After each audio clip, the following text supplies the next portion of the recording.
அதுதான் கையில் கட்டி வச்சுக்கிறாங்க.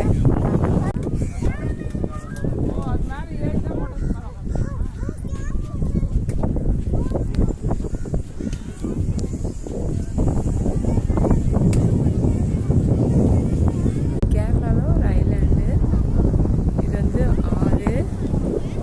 இந்த ஆற்று தண்ணி இந்த கடலில் தான் கலக்கும். இதுதான் கடல். நீங்கள் கடலில் போகக்கூடாதுன்றதுக்காக கை கட்டி வச்சுருக்காங்க. அதையும் மீறி சில பேர்கள் போயிட்டு தான் இருக்காங்க.